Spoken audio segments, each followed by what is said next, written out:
School आपने शुरू किया इन बच्चों के लिए, तो आप बताओगे कि कब शुरू किया, मतलब क्या आपका इंटेंशन था, कैसे आपने आगे बढ़ाया और क्या क्या यहाँ पे होता है स्कूल हिंदी में में, जो मर्जी। मैं डॉक्टर नरेंद्र पाल कौर, मैं रिटायर्ड प्रोफेसर PAU। रिटायर मैं 2008 में रिटायर हुई, तो 2009 में ये मेरा ग्रैंडसन वरदान बॉर्न हुआ, जिसकी आंखें और स्पीच नहीं थी। तो 1.5-2 साल के बाद हमें पता चला कि ऑटिज़म भी है इनको। तो फिर इसकी घर पे ट्रीटमेंट शुरू की, लेकिन वो ज़्यादा सक्सेसफुल नहीं हुई, क्योंकि ये अकेला में से कोऑपरेट नहीं करता था।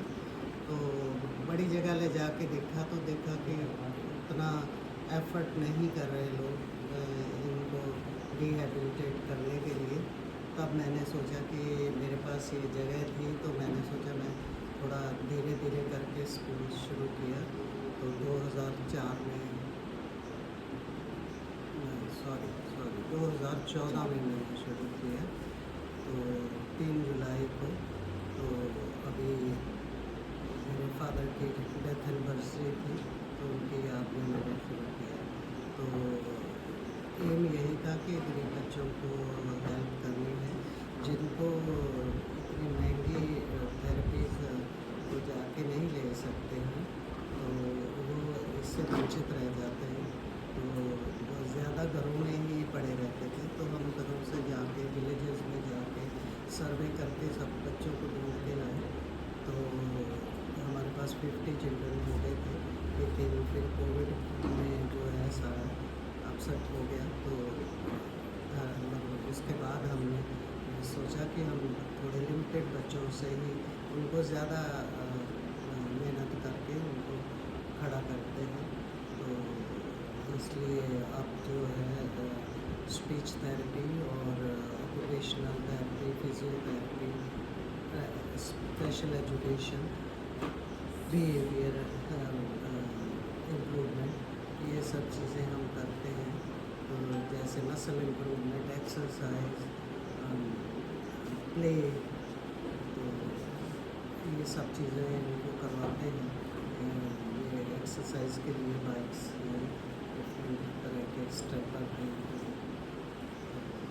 हमारी मेन एम्फेसिस जो है ज़्यादा स्पीच और ऑक्यूपेशनल पे रहती है, ताकि ये अपनी लाइफ में कुछ खड़े हो सके, कुछ कर सके।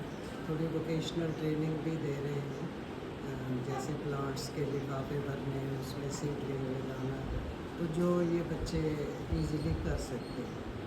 तो बस यही मेहनत कर रहे हैं, लेकिन सक्सेस जो है वो 2 चीज़ों पे डिपेंड करती है। एक तो हमारी एफर्ट, और दूसरा कंसिस्टेंसी। अगर पेरेंट्स बच्चे को बीच में कहीं और जाके दादी करा देते हैं, फिर ले आते हैं, फिर करते हैं, तो उससे क्या होता है, जो सीखा होता है, या घर पे बैठ जाते हैं या नानी के घर चले जाते हैं। अभी जैसे ये 2-2.5 महीने के बाद बच्चा आया है, हफ्ता पहले, तो वो जो सीखा था वो सारा रिवर्स हो जाता है। तो ये कोई ऐसी परमानेंट चीज़ नहीं है, इसको लगातार करते ही रहना है, करते ही रहना है। तो सबसे बड़ी बात इसमें ये है कि पेरेंट्स की कंडीशन फाइनेंशियली तो उन पे बर्डन है ही, और उसको हम कर रहे हैं ना। लेकिन जो उनका सोशल बर्डन है जो उनके ऊपर, कि देखो जी इनका बच्चा ऐसा, देखो जी इनका बच्चा बोल नहीं पा रहा, ये भी कह देते हैं कि देखो जी इनका बच्चा पागल है।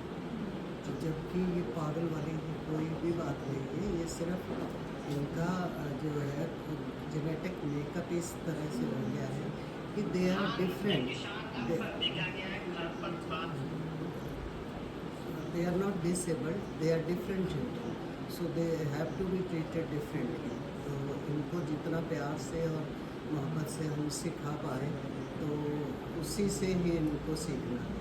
अगर कोई इनको चोटी काट दे, इनको थप्पड़ मार दे या इनको धक्का मार दे, तो वो जो किया कराए वो सारा ही ख़त्म हो जाता है। इसीलिए हम कहते हैं कि प्रोफेशन होना इस प्रोफेशन में बहुत ज़रूरी है। बट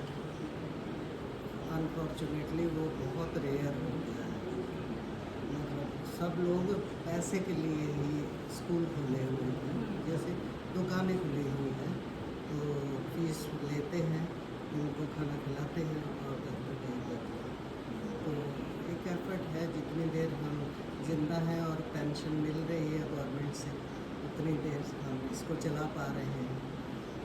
हमारे जाने के बाद कोई और आप जैसा कोई शायद आगे आए और इनको संभाल ले, ऐसे और बच्चों को भी बहुत ज़रूरत है कि सर्वे करके लोग हमारे पास लेके आए। हम करवाने के लिए तैयार हैं, लेकिन बच्चे बहुत मुश्किल से मिल रहे हैं। ये नहीं है कि नहीं है बच्चे, बहुत बच्चे हैं, लेकिन वो ऐसे स्कूलों में भेज देते हैं जैसे कि यहाँ पे है वेद मॉल के पीछे, तो वो सुबह ऑटो में भर के ले आते हैं, वहाँ मंजे डाले हुए हैं, उन पर लेटा देते हैं या कुर्सियों पे बिठा देते हैं, और 3 मदर जो है, पेरेंट्स जो हैं, वो अपनी दिहाड़ी करके या जो भी घरों के अपने काम करते हैं वो करके आ जाते हैं। तो उतने देर में बच्चों को वो छोड़ जाते हैं। तो अल्टीमेटली क्या हुआ, उनको खाना मिलता है, तो खाना खाते हैं और अपनी ज़िंदगी को ख़त्म कर रहे हैं हमारी समझ में। उसमें इम्प्रूवमेंट का तो 1% भी स्कोप नहीं होता। लेकिन ये कह लो कि गरीबी है, पेरेंट्स की भी शायद मजबूरी है कि वो हाँ, जैसे हमारे पास आएगा तो हम कहेंगे कि भी हाँ, ये डेफिनेट टाइम है, आप छोड़ के चले जाओ और फिर आप लेके चले जाओ, क्योंकि हमें फाइनेंशियल कंस्ट्रेंट्स बहुत ज़्यादा हैं। हम अपील करते हैं लुधियाना के लोगों से, जो कि बहुत अच्छे हैं, वेल ऑफ हैं, लार्ज हार्टेड हैं, कि वो हमारे इस काम में जितना भी हो सके फाइनेंशियली भी और मॉरली भी हमें सपोर्ट करें, ताकि हम इस काम को हिम्मत से करते रहें। Thank you.